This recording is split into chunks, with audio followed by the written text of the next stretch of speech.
I'll be honest with you, and I don't know if this is a secret or not, but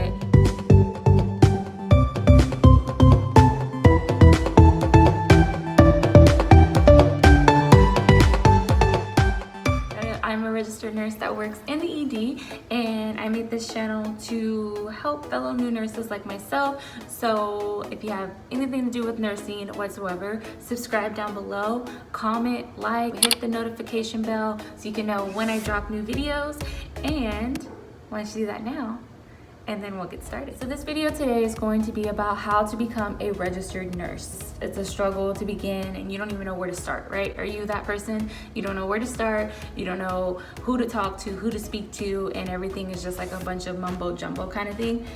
I'm with you on it. That's how I was in the beginning. Step number one is you really have to decide if you're going to go for your associate's degree, which is just a 2-year, or if you're gonna go for your bachelor's, which is a 4-year degree. And so that's gonna determine, are you gonna go to a community college, or are you going to go to a university? Where are you at in life? Do you have kids, part-time job and mortgage, or are you just getting out of high school and you are able to still stay with your parents? I feel like if you're gonna go for your associate's, a bachelor or B, a bachelor or bachelor's, it really depends on where you are financially. That's important to figure out first. But the only difference between the two starting out, I don't know if this is a secret or not, but whenever you graduate from nursing school and you start your career, you start at the same rate that the bachelors do.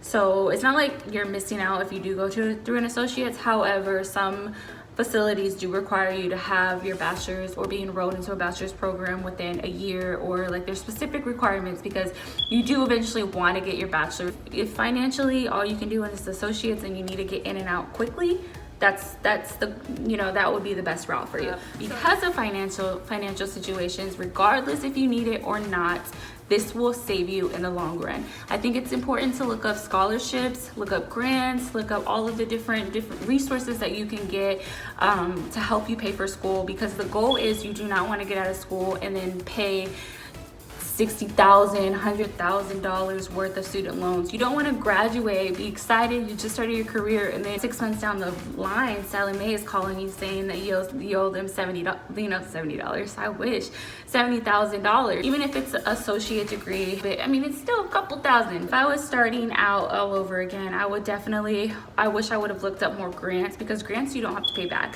So just be mindful that you should take your time and spend it on looking up scholarships. I don't care how many essays you need to write, it's gonna save you in the long run. Scholarships and grants are your friends. I would definitely, no matter if you're stable or not financially, I think it's important to look up grants and scholarships, because you're gonna thank yourself later and you'll thank Nurse K. So number 3, I would say you have to start narrowing down which schools you want to go to. So after you've decided which degree plan you're going to go towards, now it's important to look at what schools, because if you've picked, if you're going to go for your associates or if you're going to go for your bachelor's, you should know roundabout how much money you're going to need and how much it's going to cost for those degrees. At this point, I think it would be important to start looking at and narrowing down schools. I would narrow it to about 3 schools. Even if you are going for an associate's degree, at this time it's still important to have it narrowed down to at least 3 schools that you're going to transfer to, because eventually you will have to get your bachelor. If your facility doesn't require it, I think it's still something that is valuable to get. Definitely amazing to start out early, but at the same time, it's something that you should want to get later on. So be thinking about what schools you're going to be transferring to, because step number 4 is prereqs. And so the reason I say that number 3 should be what schools you're looking at, because in some schools their prerequisites are different. You don't want to take prerequisites for this school whenever you're thinking about going over here. Just keep that in mind as well, and then look up the requirements for them and see sometimes the requirements really do flow the same, so you don't get caught in a bind once you're done with all your prereqs and you change your mind. You're saying, no, I want to go to school B instead of A,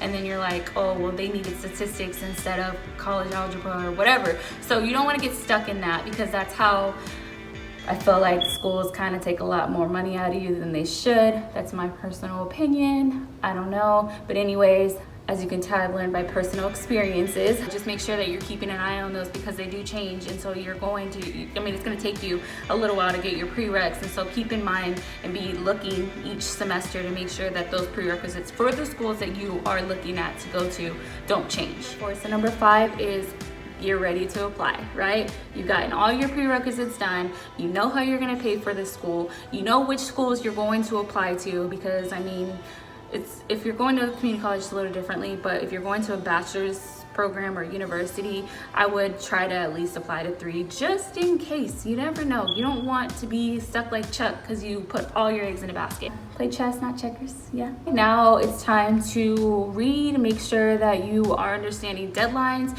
Make sure that you are understanding how much it costs for the application. Do you have to apply to the university first before you can apply to the nursing program? Is there a TEAS test or a HESI test? There are entry exam tests as well. So it's important to know first the deadline of when they're going to stop taking applications for the school, and then second, make sure that you give yourself enough time to study for that exam and you give yourself enough time to take the exam before the application deadline. Deadline. Another prerequisite for it is immunizations, so getting your immunizations up to date. You want to get those in on a timely manner too, because there are a couple of them that you have to wait 3 months to get a second booster. So when you're applying, just be diligent with that. Get used to it because it doesn't change once you get into school. So now part 2, right? Second level, you're in. Now what? And I remember whenever I first got into school, I was so excited. I was like, yay, and yes, I'm in it, I made it. And then I saw that first calendar for the first month. Like a week before school started, they send you the calendar for the first month and you're like, what? Wait a minute, hold on. It was a big shock because anatomy, physiology, they're tough, but it was doable. You can still study a couple days and you'll pass the test and it's fine, Nursing school is not like that. You can't go a couple of days without studying and expect to do well. And if you are one of those type of people, I commend you, but that was not me. You have to be diligent, organized. You have to sacrifice your existing. It takes your soul away. No, it is stressful, it is tough, it is hard, and you really do have to commit yourself to nursing school, especially if you have kids and in the house, you have mortgages and things like that. Number 5 would be you have to understand that it's gonna be tough. Your schedules is gonna have to change. I'm telling you, I'm letting you know that it was a huge culture shock to see how much work I was gonna have to do. That first week, I remember I was just like, so I have to come tomorrow, and then the next day we have this, and the next day we have that. How am I supposed to study before that? Because you're used to going to class 2 times a week, but then, the first week out, you're pretty much there Monday through Friday. Be ready because it's gonna change completely. It's not like high school, it's a lot different. So if you are not ahead, you are behind.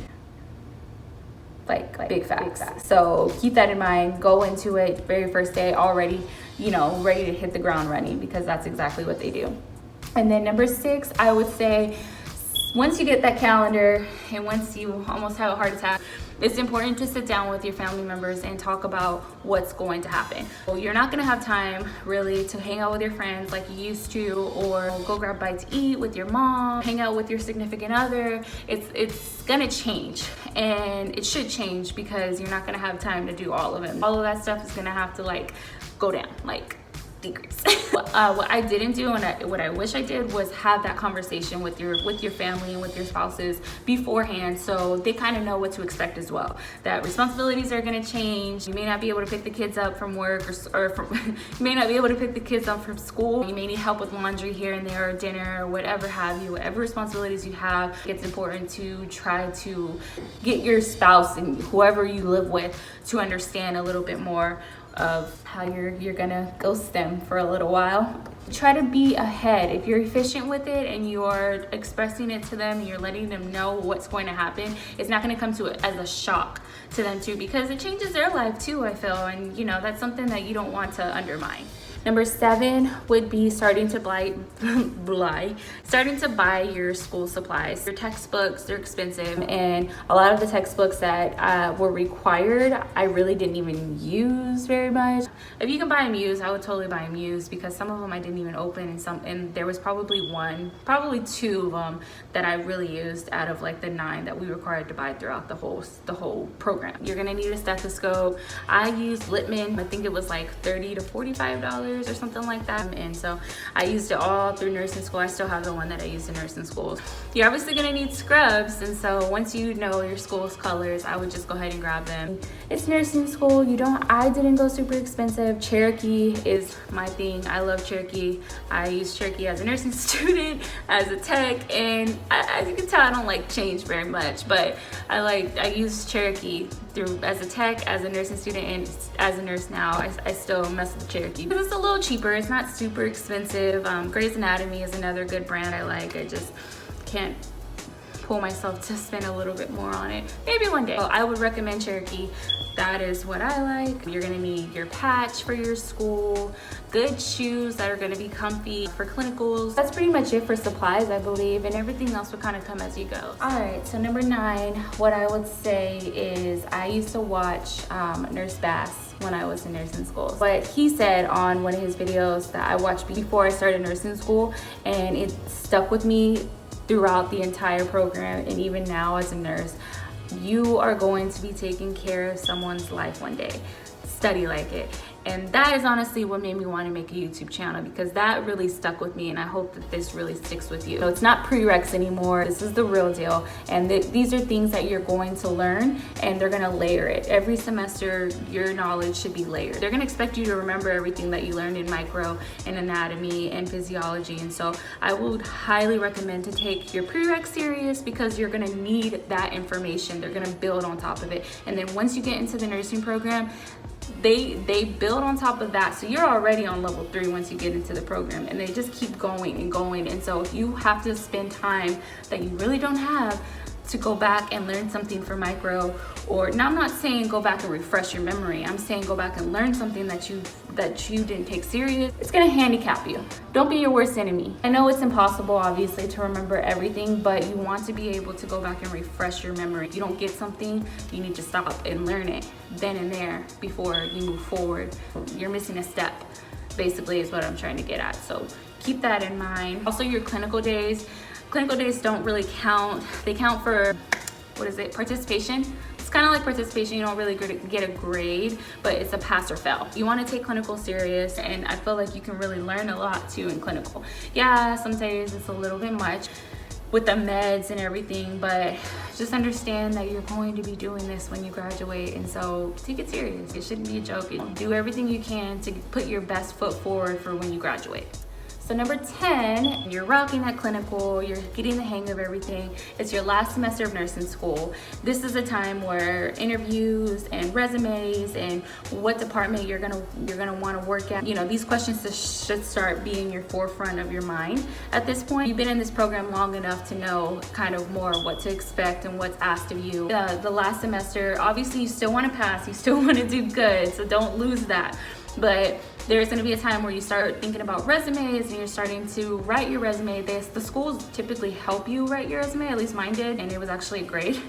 So as soon as I got graded for mine, I started shipping them out. I wanted to be in ER, and so I applied to an ER position, and since I had experience as a tech on IMC, I applied to a IMC for the same facility. Also, a good tip that my teacher told me in school is that the recruiters, they all talk to each other, and it's kind of like a smaller community. And so if you're putting out a whole bunch of resumes everywhere to every facility and every different department, what the recruiters are seeing is that you're really just trying to get a job. It doesn't look good to put out like 10 or 11 or 13 different resumes in the same area, because it's a lot of times it's the same recruiter for the different areas that you're applying for, so they're gonna see your name pop up a lot. She told me that, and I was like, that's actually really helpful. So I don't want to look desperate. Like I just want a job. I don't care where. Just put me anywhere. I just want to get paid.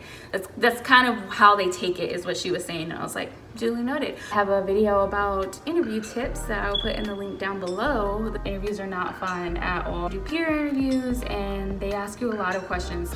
And so then you graduate, yay! But it's not over yet. Yes, you did graduate nursing school, and that is a huge, huge accomplishment. However, the beast that is NCLEX is next for you. So while you're still in school, you have to apply to be able to take the NCLEX, and they'll show you how to do it with your school.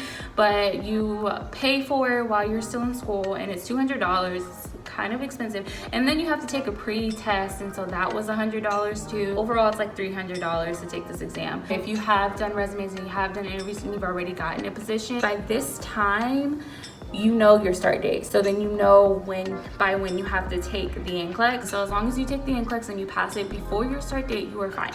Once you pass NCLEX, you are a registered nurse, and that is how it is done. That is the best feeling in the entire world, especially if you have to take it twice. Words cannot explain how much pure joy you feel once you get that pass. Only then, at that point, do you feel like, oh my gosh, everything that I did was worth it. All of these sacrifices, all of these crying, breakdowns, tantrums. I mean, nursing school is hard. It's not easy. The route to becoming a nurse is not easy. It's very stressful. It's very tough, but it is doable.